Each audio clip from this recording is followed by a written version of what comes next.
Hello, everyone. Good morning. Morning. Morning. Morning, guys. Morning. And very good to see all of you. Suan with the big smile. Satish all freshen up. And Jasper, my youngest friend, who I was not expecting to join, but he is there to delight me. And Preetham, my sincere friend. And our ever smiling host also, Shilpi. So good morning to each of you. We'll get started where we left off. Right, so let me share my screen. Um,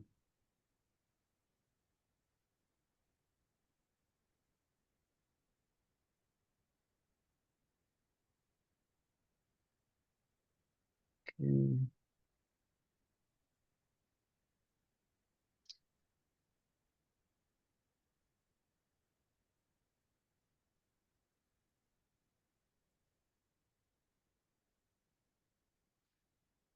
So Jasper, were you able to catch up, Yeah, or would I you like watched. to?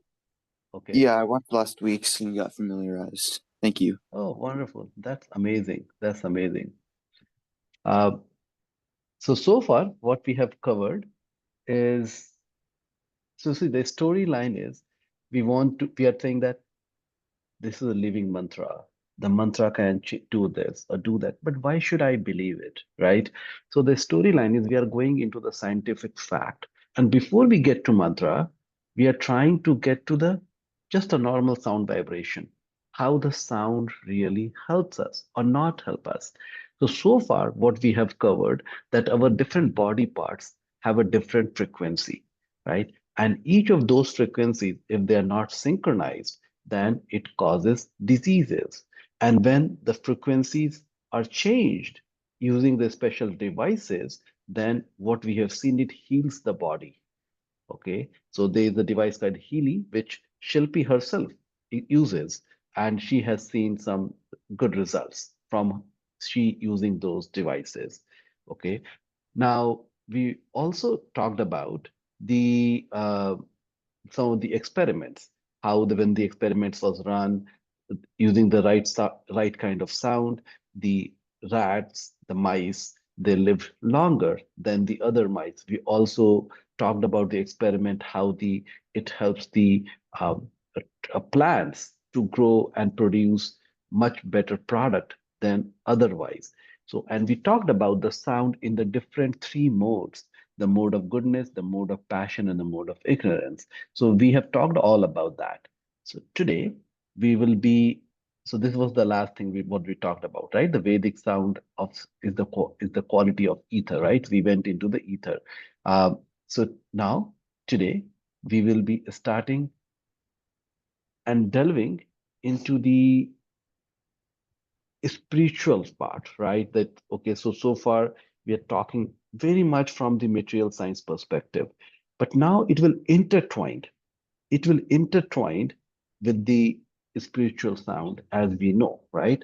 And we will talk about the books and the experiments again. So it will be like it will be a yin and yang. It will be going science, bringing the knowledge, science. So just try to combine each of those things. Okay. So before I start our session for today, any question? All good? Uh, Okay. Deepak, you said, yeah, I have a small question. That Yes. sound having modes of passion, ignorance, goodness. Can you give an example, or what does that? Yeah. So we talked about, for example, when you go and take a walk in the very serene environment, away from the city life, maybe in the village or in the mountain, what kind of emotions you feel, what happens to you when you are in that environment, and when you are hearing the sound of river flowing, the bird chirping, and no other noises, how does it feel? Goodness, Goodness, right? Then goodness. we talked about the sound of the city life. honking, hustle and Right, right. bustle, Okay, people okay. I running. You got remember it, this right? example. Yeah, yeah, Yes. yeah. Okay. All right. So now today we'll be talking about the sound of creation. I assume you all are familiar with the sound Om. Anybody is not familiar with the sound Om?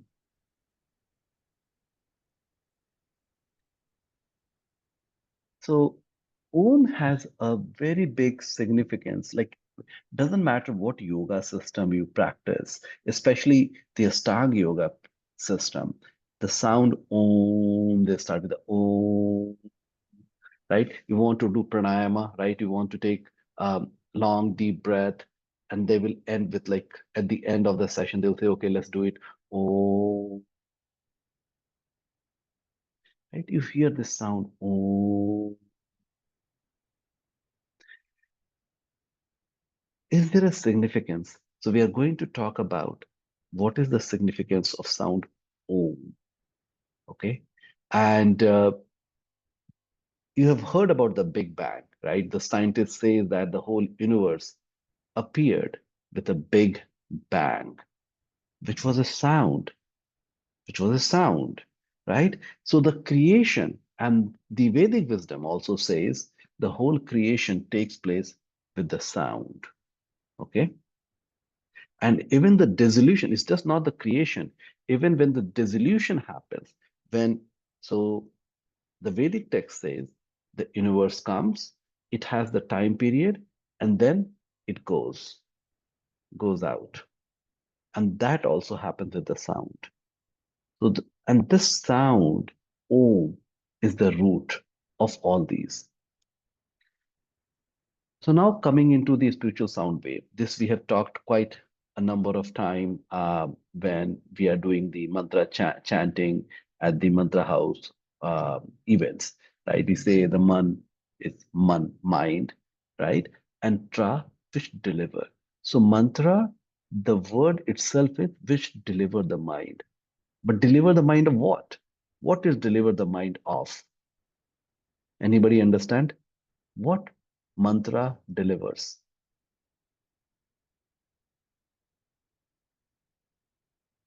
Whatever is in our mind. Or Okay. And and and what are the things which comes in the mind?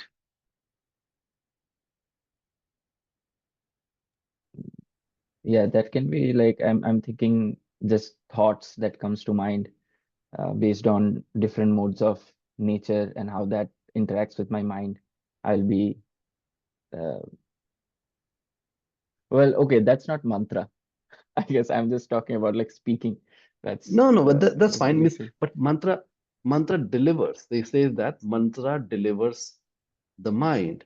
And I'm asking the question, what it delivers, right? And you're trying that, okay, there are so many thoughts, different things, which is there, right?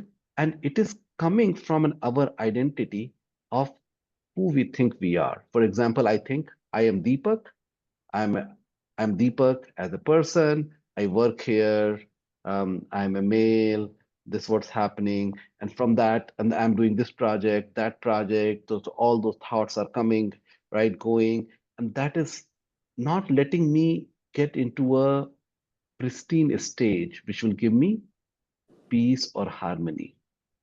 What mantra does, it delivers the mind of all those thoughts and bring the mind to a very stable stage, which then take us further. And we'll talk about that. That's in the next slide, right? Um,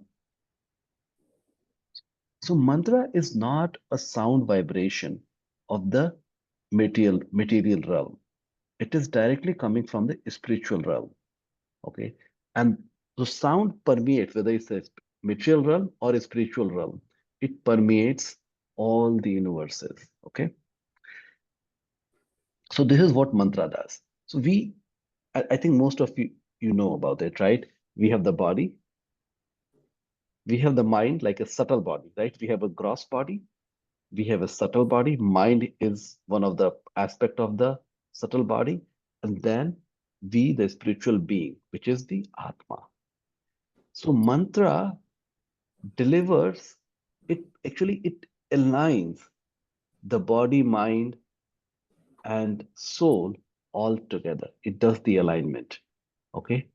And by doing that alignment, once anything is aligned, right now we are crooked. Body is like thinking, I want this. Mind is just trying to support that.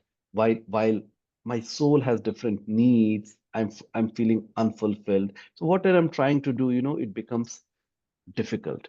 Mantra does the alignment. Okay. Here we are going into some of the scientific, and let me minimize this or take it a little further. Okay. Okay. Have you guys heard about telomeres before? I have, yes. Yes. Okay. Okay, telomeres. Tell me a little bit about the telomeres. What do you know about telomeres? I know I'm not a biology major, but I know that they're tied with aging and that they're a crucial part of DNA replication. And I'm guessing that Very good. sound can have something to do Yeah. with that.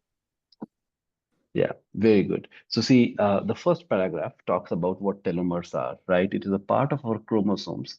Telomeres are the DNA comparable to the protective plastic tips at the end of the shoelaces that keep our genetic material from unraveling, which is what leads to disease and premature aging. And let me tell you something which is not written on the slide also, right? And this is when I had started initially teaching these classes. I was doing the research. Some students have asked the question, how does the fasting helps, right? We do fasting, right? Or we say that, okay, these kind of foods are better for you, for your well-being. Even these days, science says that if somebody is eating fresh food, non-GMO, um, uh, uh, not mixed with the all the chemicals, right? Green foods, then they are seen to live much longer and disease free. What happened? And there was one guy who won the Nobel Prize on that, who proved that by doing this intermittent fasting and fasting every 2 weeks, the full day fasting, how the telomeres are remain healthier. And by remaining health, otherwise there's a period that telomeres break, right? There's a period, and then as they are breaking, becoming smaller. Once the telomeres are gone, then that's the end of life. So by leading a very healthy life and eating a right kind of a food, these telomeres are preserved, and those people are seen to live longer. And for doing that research, that guy won the Nobel Prize. Okay, Nobel Prize of Science. Yeah. Okay. So and that was in, I think, 2011, 2012, when that guy has won this prize. So telomeres do play. Now science know a lot more about this telomeres, right? So here the second paragraph says, good cell renewal in our stem cell promotes health and feeling young. Fluid joints, excellent lung capacity, a strong immune system, a sharp brain, and a healthy heart. If cells don't have telomere maintenance, the telomeres shorten and die, right? So, and I gave you the proof, even further proof, which is not here on the slides, about the Nobel Prize on telomeres research. So here's the effect. So when the caregivers practice kirtan kriya says, means the process of doing kirtan for 12 minutes a day for 2 months, they increase their telomeres and decrease their gene expression related to inflammation by 43%. Okay, so this is the result of one of the experiments on telomeres of the mantra sound vibration.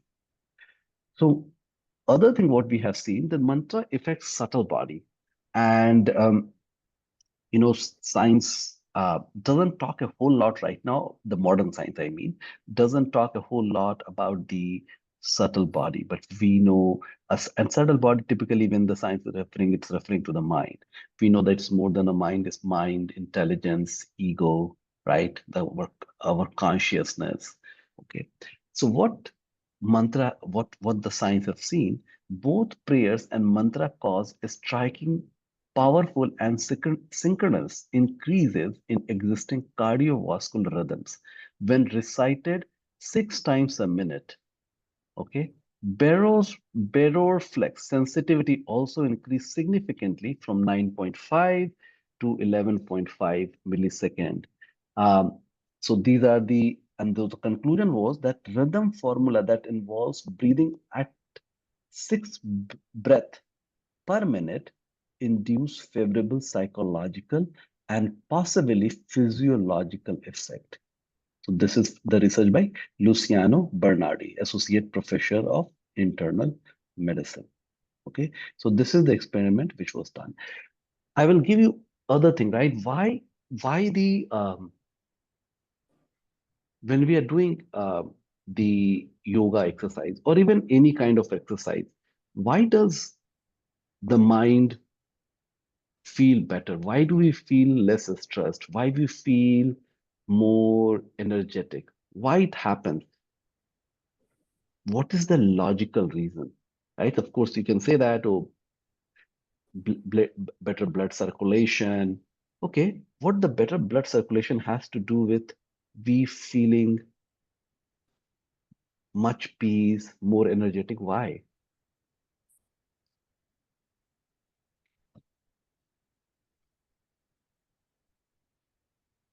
I'm thinking maybe scientifically that our body gets more oxygen.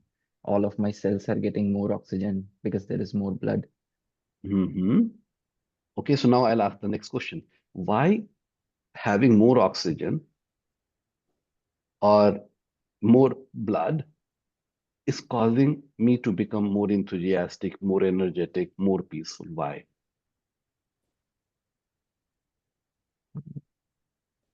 Yeah, I'm also not a bio major, so I'm not sure. No, it's not so modern science will have difficulty answering that question. It's more logical at this point of time. You can understand. So what we know, there's a physical gross body and there's a subtle body, right? And subtle body means mind, intelligence, our ego. And as we go along, we'll talk a little bit more. Ego in a way which is causing the mind to act in a way, in certain way or not, right? My ego tells Deepak, you know, today Preetham has insulted you. So my mind is telling I'm ready to fight. Now I'm ready to fight, right? So ego has the direct correlation with the mind. Now this mind is very much intertwined with the body because the subtle body and gross body, they are together as an entity. So they're very intertwined. And when intertwined, what means the connection is that there are uh, life air. And we'll talk a little bit in the next series of session if you're able to get there today. So there is the life air which flows. And if the body is properly aligned, balanced, we talked about the chakras, right? We talked about the different chakras. There are seven energy, you can say energies,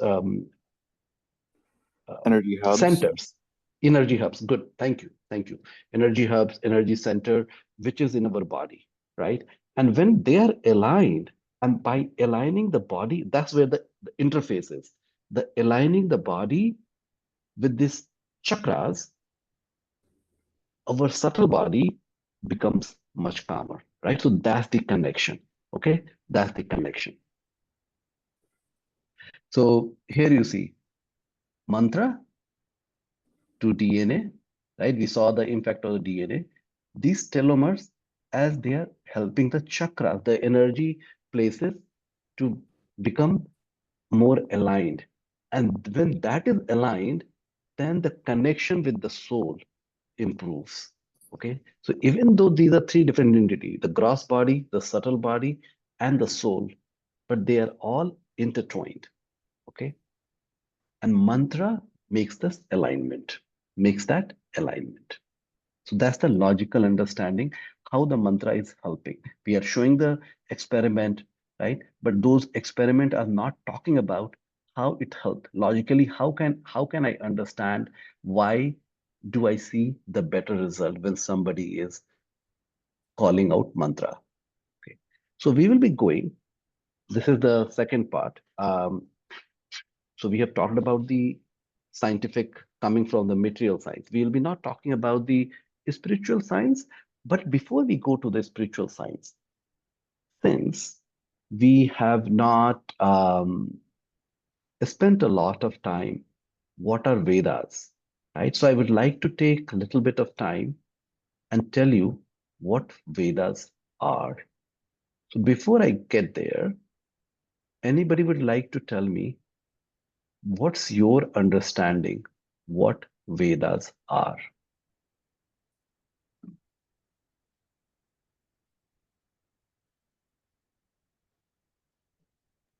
I understand that these are written. I don't know the actual meaning of word scripture. I feel that that can be very heavy word, but related to scriptures from the ancient Vedic civilization, so India and all the basically that entire region. So all the knowledge that was generated got written down to Vedas, and those are the texts. That's my understanding. Okay. Anybody else?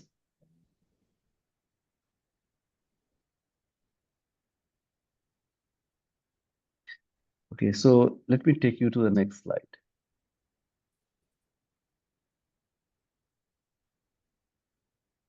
I think there's a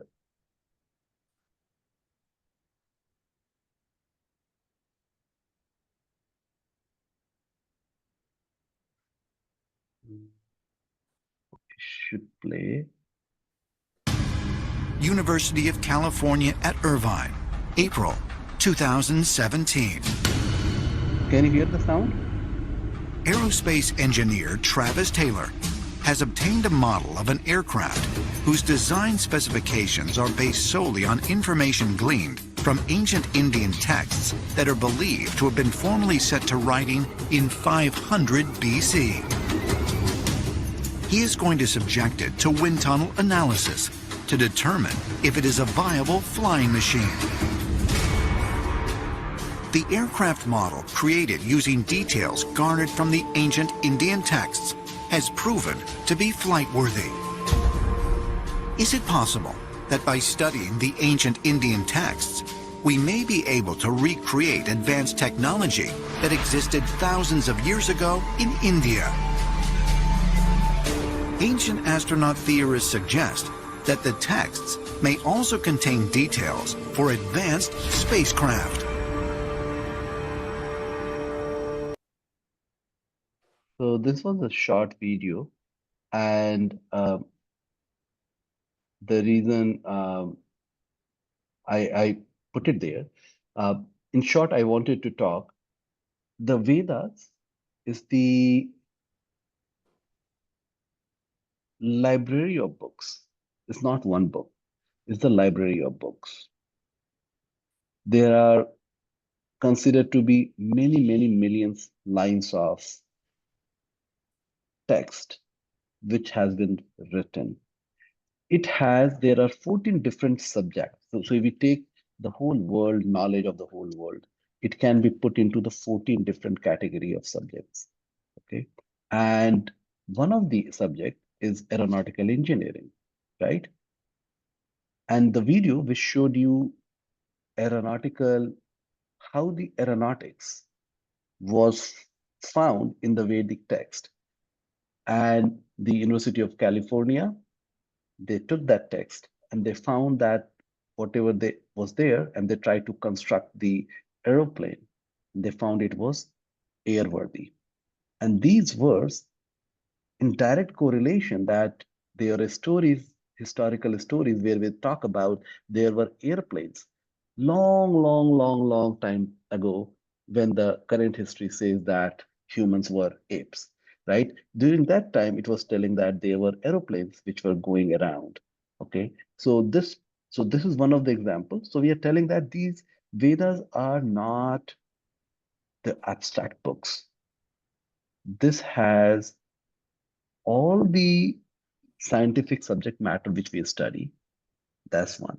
On top of that, it talks about the subject matter which we don't even study today. Okay.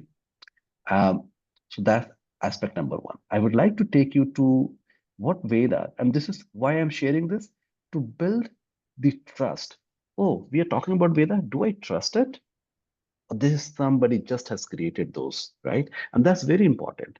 So see, my goal here is to give you knowledge, the conviction. So there's a difference, knowledge and conviction. What is the difference between knowledge and conviction?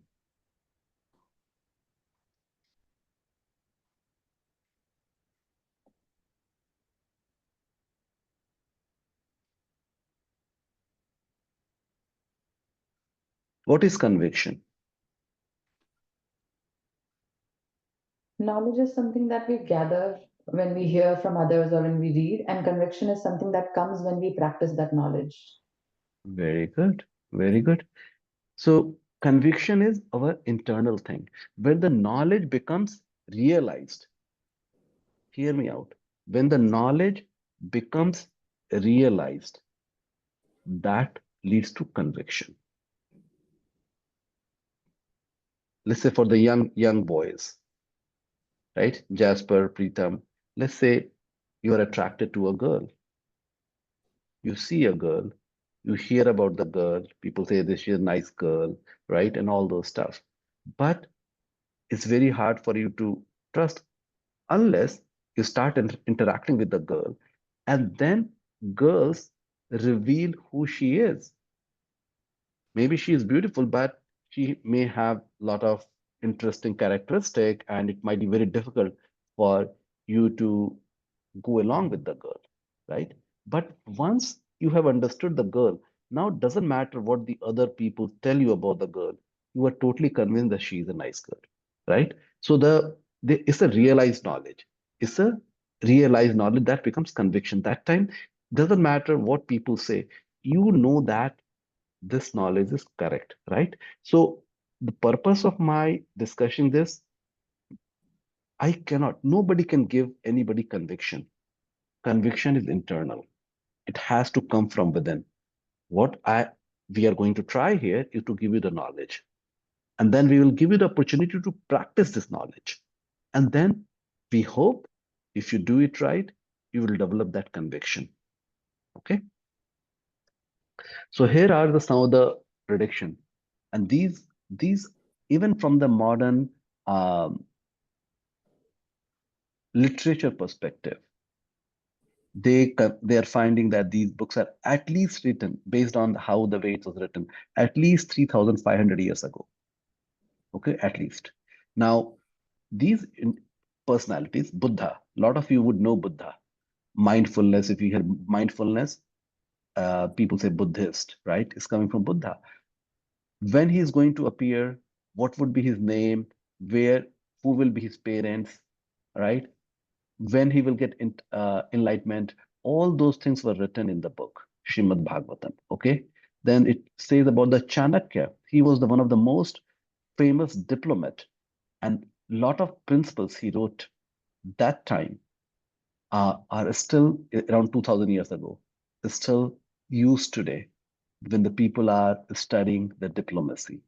Okay, everything was written about him. Chaitanya Mahaprabhu, he brought in the Sankirtan movement, the loud chanting of mantra. So he appeared 500 years ago. Description of him. Then one great king, Ashoka, and he propagated this Buddhism a lot. The philosophy, Buddhism was never a religion.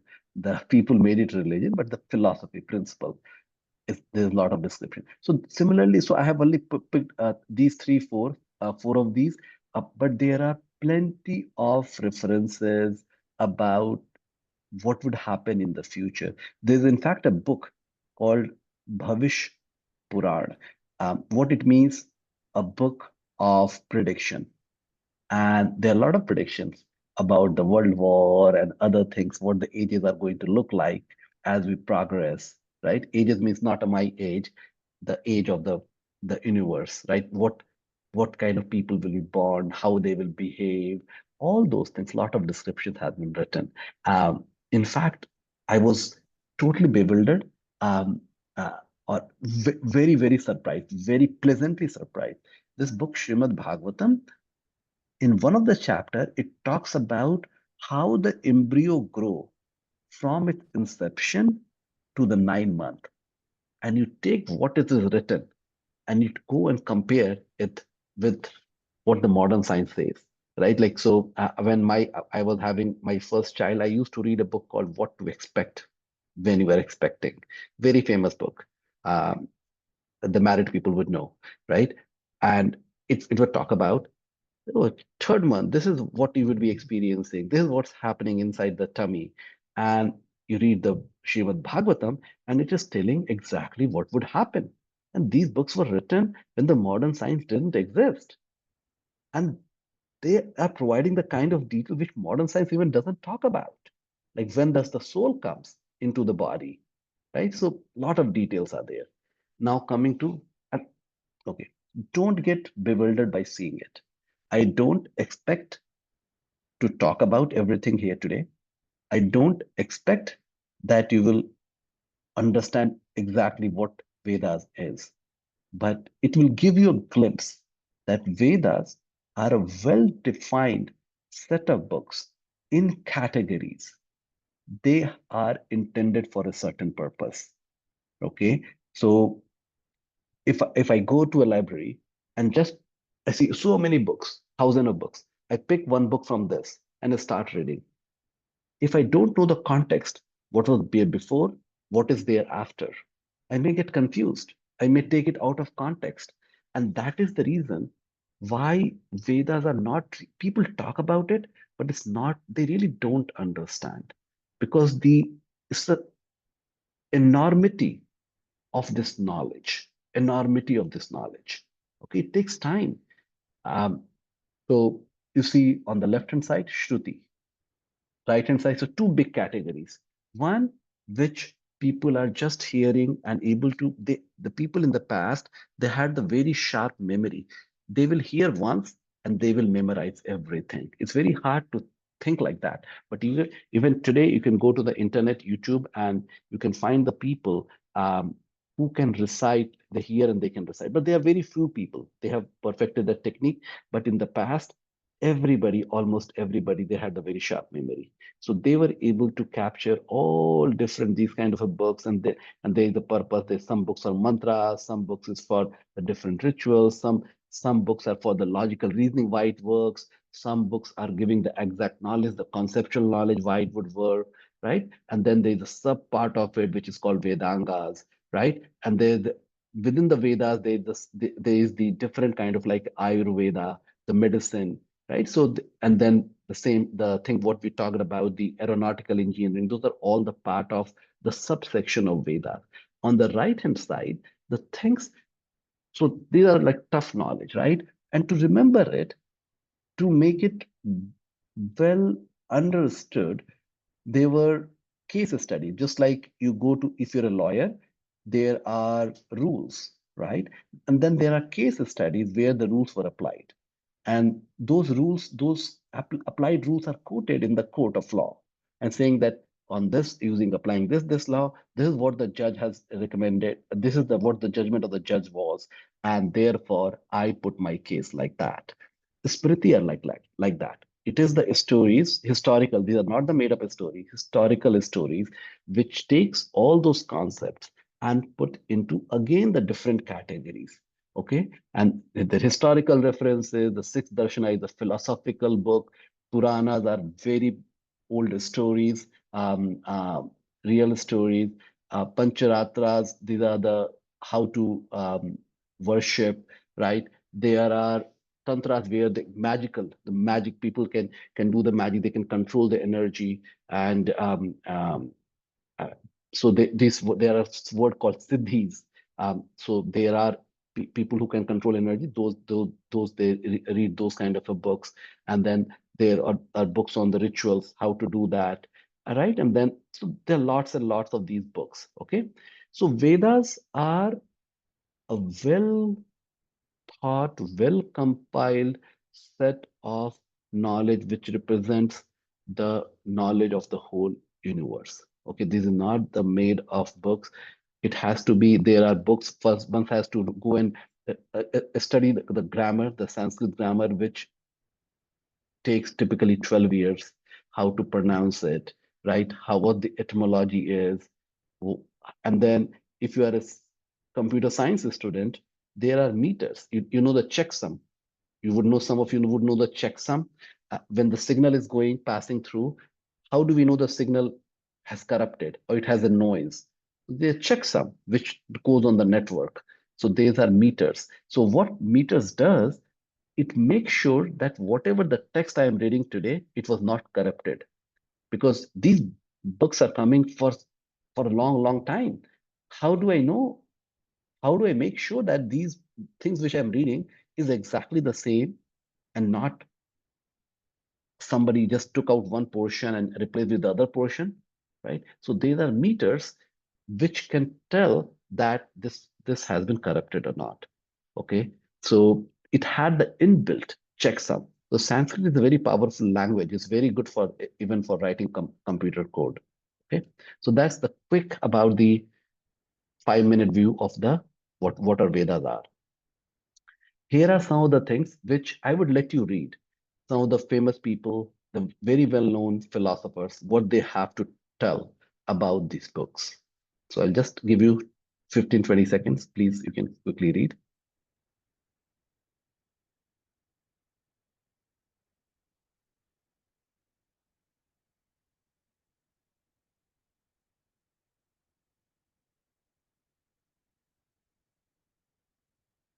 Okay.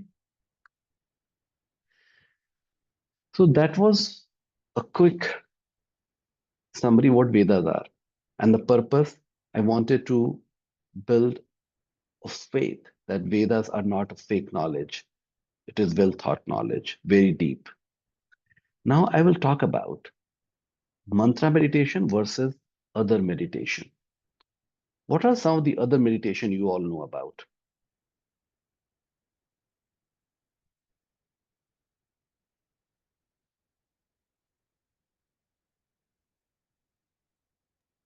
I know there's various types of silent meditations. Very good. Very good. Silent meditation is one of the it is becoming quite popular these days with a lot of people, especially who are practicing the mindfulness, right? The silent meditation is becoming quite famous. So I'll talk about, so that's one kind of meditation, other meditation, right? We talk about the mantra meditation. So here is the quick summary of the age of the universe. And I didn't put the slide knowingly because it might raise more question than answer and the amount of time we have. Okay. Um, so what the Vedic text talks about, that the time is not linear. What we know in modern science, time is linear. Once it goes, it never comes back, right? What the Vedic science says, the time is circular. So you have to just focus what I'm talking about, okay? Time is cyclic. It's cyclic, right? And this time is then divided into different yugas. I'm using the word yuga. Yuga means a huge time period, okay? Huge time period, which goes in many hundred years, okay? Huge time period. So the whole cycle, the cyclic time can be divided into 4 yugas, 4 time period. The first one, you can we can call, I'm using the more modern name so it makes sense. Stick with us. Golden Age. So the Golden Age, for every age, there is the suggested practice for one to elevate spiritually. Okay. For every age, there is a method prescribed because for every age, there's a different context. For example, in the Golden Age, all people, they were they always lived in the mode of goodness, very pious. There were hardly people who would cheat. Of course, they were cheaters, but very, very small. It's very, very, very, very small percentage, right? So people were, and they lived a very long life, very long life. Okay. So for that age, silent meditation was prescribed. So for the golden age, silent meditation was prescribed because then they can focus for many thousand years. So we will think that, oh, that's like a made of, but these are not made of things. People in the past ages, they can live for a lot longer than us, right? So for in golden age, they can live 100,000 years. So so the method which was prescribed was silent meditation. Second age is called silver age. In the Silver Age, the method which was prescribed for the spiritual growth was fire sacrifices. So you can see the whole city will be doing the fire sacrifices, very elaborate fire sacrifices. And for doing the fire, they wouldn't take the matches and put the fire. They will recite the mantra and the fire will just lit up. So they had so much of power and purity that they can do that. And by using the mantra, they can bring the dead people alive or alive people dead just by the mantra. Okay. So that's the kind of age we are talking about. So in the Silver Age, the path to spiritual growth was big fire sacrifices. Then the Bronze Age. The Bronze Age, which was around 5,120 years ago, which was the most recent. Okay. There it was the worship of the deity, the spiritual, the divinity as coming as deity, and the elaborate worship of the deity. Okay, in the big temple. So that was the focus to bring the spiritual growth. But the age, what we are, and this age is called Iron Age. So you can understand by the name itself, it is of all the four ages, and it goes in cycle. Iron Age is considered to be the the least in terms of the people's age, people's value system, uh, the people's prosperity, the kind of illness, diseases, and that's the reason we have much shorter lifespan. Okay, for this age, the prescription is mantra meditation, and I'm going to give you the citation on that. Okay, so for this age, it is mantra meditation for the spiritual growth. And why it is important? Because it doesn't seem that, hey, why you guys are talking about this? So we just want to give you all the knowledge in a sequence, and then let you make up your own mind what is right for you. Okay. So four ages we talked about. Okay. Now, Vedic references. Satish was very much looking forward to it. Satish, I had difficulty pulling only a few because I didn't want it to have too many. So I've only pulled three. If you're curious and as you are learning, you'll find hundreds and hundreds of references. There are books and books written on that. Okay. So here, and I have not, when I'm writing the meaning, I'm not going word by word because I want to keep it simple so that the meaning stick, right? And we don't get lost into the detail. So what this is telling it, so it says Hare Krishna, Krishna Krishna, Hare Hare, Hare Ram, Ram Ram, Hare Hare. Iti Sodhaksha Manam Kali Kalmasa Nashanam Nata Paratorapya Sarva Vedeshu Dristayate. So what is telling, chanting of Hare Krishna is the most potent form for this age. And this is coming from one of the book from the Veda, the big chart I showed you. It's called Upanishad, right? Upanishad takes a lot of these knowledge and summarizes it. So it's called a Upanishad, and it puts in the principle. So this particular book, Kali Santarana. So this book is so these are different books written for the different ages. Okay, this particular book is specifically written or compiled for this age. So there it is telling chanting of Hare Krishna is the most potent form for this age. Reference 2.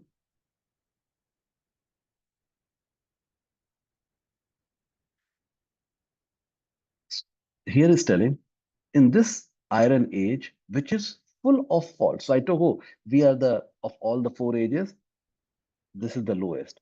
But with that, there is the beauty in it. And just read this. This Kali Yuga, which is called Iron Age, is full of faults. Though there is still one good quality about this age. It is that simply by chanting the Hare Krishna Maha Mantra, one can become free from the material entanglement and be promoted to a spiritual platform. You see, in the previous ages, people were like in the golden ages, they have to be in a meditative state for thousand and thousand of years. And with the meditative state, you cannot have a family life because you're meditative state. You cannot maintain your husband, wife, or children, right? You have to be in secluded place where there are no noise, right? And you're not worried about that I have to go for a work and I have to cook. So otherwise you cannot do this long meditation. Okay, and then you know how hard it is to control the mind. So those things, we have to get rid of those things. So it was very hard to practice those, especially now in this age. So it was okay for that age because people were have the ability to go and do that. Similarly, doing this big fire sacrifices, which requires the elaborate arrangement, you should know all the different mantras, and we should be able to do that, right?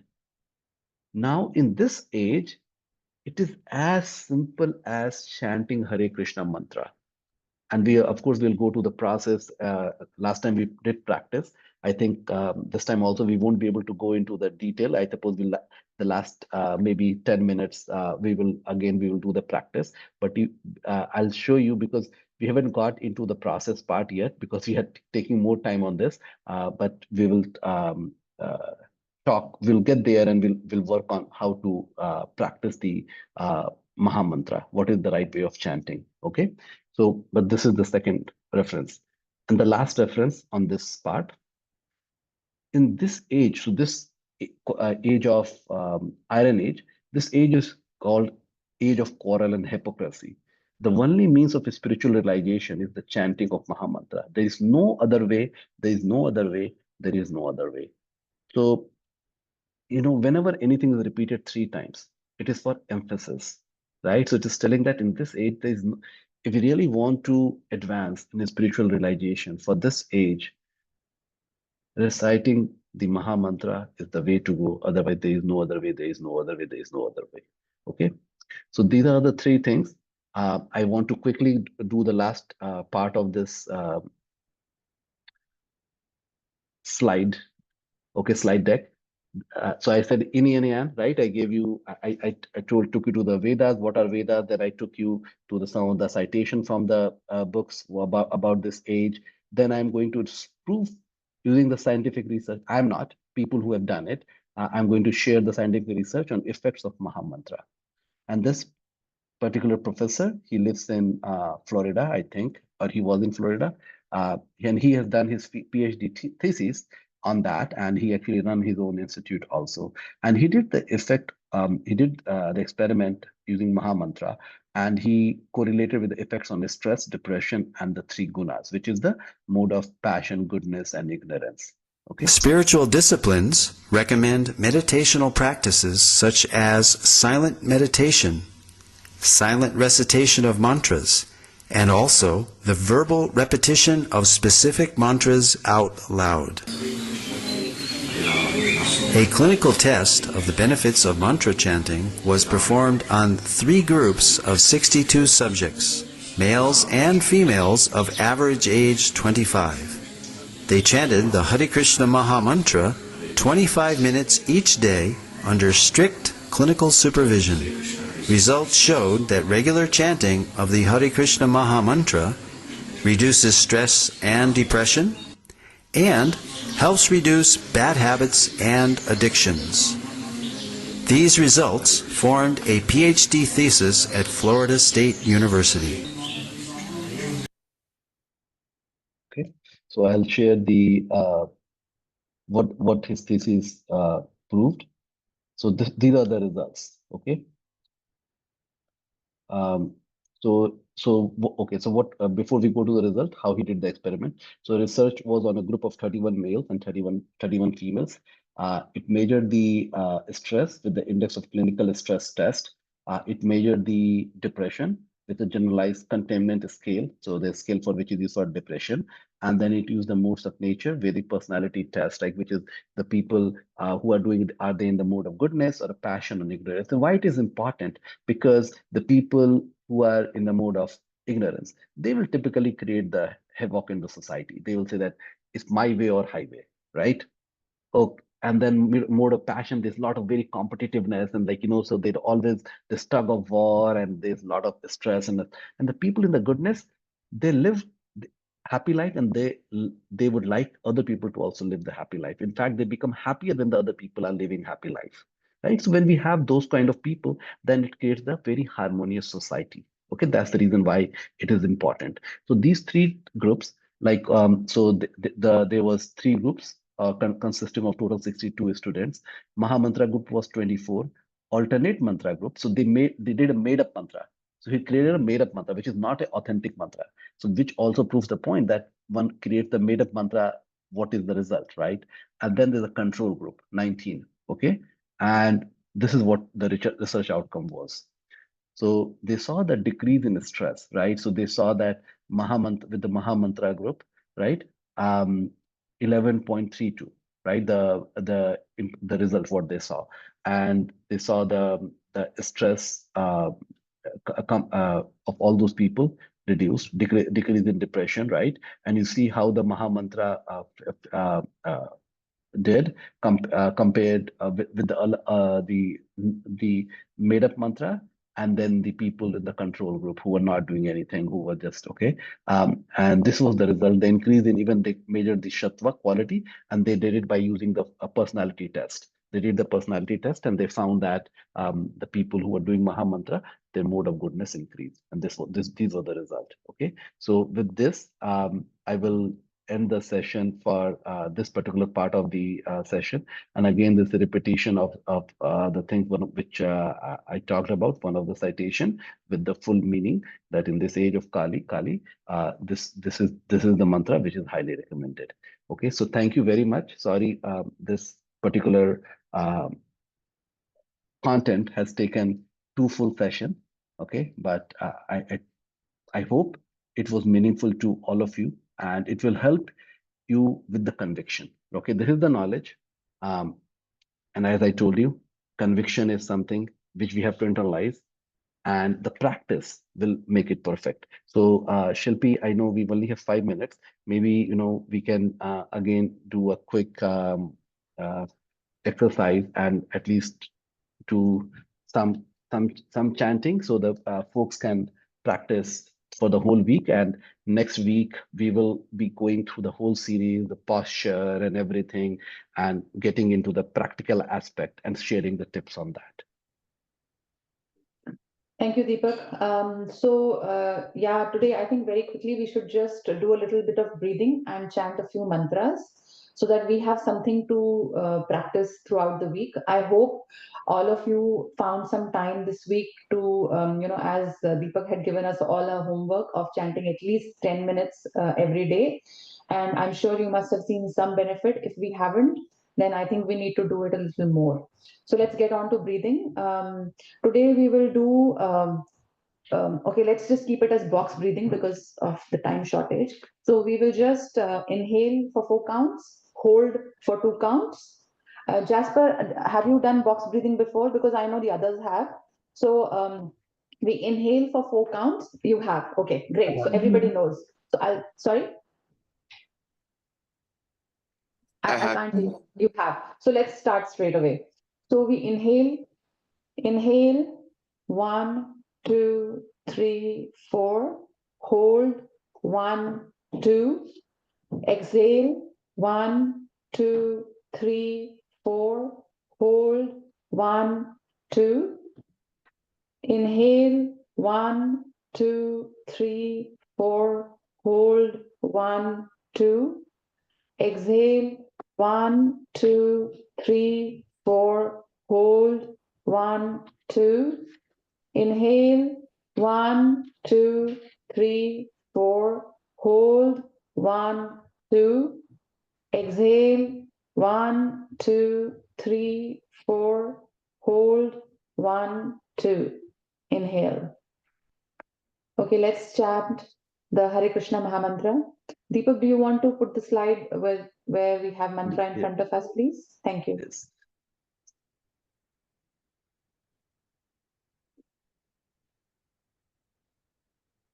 So we will chant for 4 minutes because that's the time we have. And during this time, we will try to focus on the word Hare because that helps us concentrate. And you don't have to focus on all the Hares because that might get difficult. And while we are chanting, we will all realize that it's so difficult to even concentrate for a few breaths on just one word.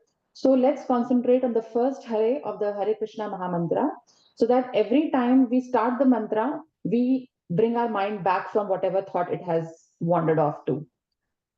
So we start.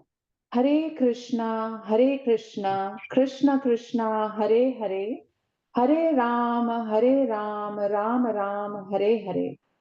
Hare Krishna, Krishna Krishna, Hare Hare, Hare Ram, Ram Ram, Hare Hare.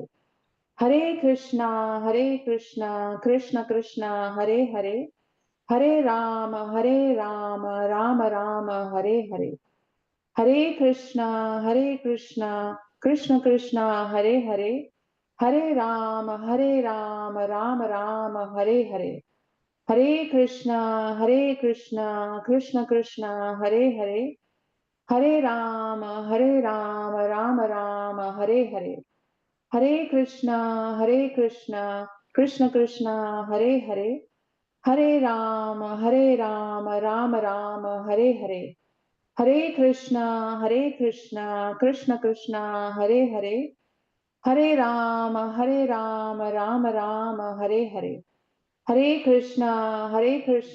Krishna Krishna, Hare Hare, Hare Ram, Ram Ram, Hare Hare. Hare Krishna, Krishna Krishna, Hare Hare, Hare Ram, Ram Ram, Hare Hare. Hare Krishna, Krishna Krishna, Hare Hare, Hare Ram, Ram Ram, Hare Hare. Hare Krishna, Krishna Krishna, Hare Hare, Hare Ram, Ram Ram, Hare Hare. Hare Krishna, Krishna Krishna, Hare Hare, Hare Ram, Ram Ram, Hare Hare. Hare Krishna, Krishna Krishna, Hare Hare, Hare Ram, Ram Ram, Hare Hare. Hare Krishna, Krishna Krishna, Hare Hare, Hare Ram, Ram Ram, Hare Hare. Hare Krishna, Krishna Krishna, Hare Hare, Hare Ram, Ram Ram, Hare Hare. Hare Krishna, Krishna Krishna, Hare Hare, Hare Ram, Ram Ram, Hare Hare. Hare Krishna, Krishna Krishna, Hare Hare, Hare Ram, Ram Ram, Hare Hare. Hare Krishna, Krishna Krishna, Hare Hare, Hare Ram, Ram Ram, Hare Hare. Hare Krishna, Krishna Krishna, Hare Hare, Hare Ram, Ram Ram, Hare Hare. Hare Krishna, Krishna Krishna, Hare Hare, Hare Ram, Ram Ram, Hare Hare. Hare Krishna, Krishna Krishna, Hare Hare, Hare Ram, Ram Ram, Hare Hare. Okay, thank you very much. I think for the coming week, it would be nice if we can practice a few mantras every day. And ideal would be to start our practice early in the morning before we go on with any work. For chanting a Mahamantra, the best part is like how Deepak was mentioning that we are in the age of iron where we don't have to worry about being in a very clean, very meditative kind of atmosphere. We can, the moment we get up in the morning, as we are sitting in the bed, we could because the moment we get off the bed, we will see 200 different things that we want to get onto, and we'll have a long list of things that we need to do. So while we are sitting in the bed, if you want, you can practice chanting a few mantras there. And then that might give you conviction to come back to it again during your day. So yeah, thank you so much for your time. I hope you have a wonderful weekend and looking forward to seeing you all next week. Hare Krishna. Okay, thank you, Shilpi. And here, just giving a quick glimpse what comes to next week and the following. So we'll be focusing on the posture, environment, how to have a strong practice, how to experience the mantra. Because many times people complain, oh, I'm not getting the effect, right? So it is just like whenever we are doing the experiment, how to run the experiment right? So we will talk about all the tips and tricks, some of our own experiences, okay? And hopefully that will help. So we'll focus like each day session will focus on one aspect. So we'll have the 3 sessions, 3 different aspects, and the final will bring it all together, right? So that's the plan. So we have a good content ready for you. Important thing is practice. So tell me how many of you were able to practice 10 minutes chanting every day last week? I have. Okay. Suren, Satish, Pritam, wonderful. Good, very good. So yeah, keep practicing. And it is, see, the main thing is conviction, right? Once you start doing it, you yourself will feel that, hey, I am getting all the benefits, what I am looking for. And that will help you drive further. Okay. So with that, all the best. See you next week. Thank you very much. Thank you so much. Thank you. you. Hare Bye. Krishna. Thank you. Bye. Bye.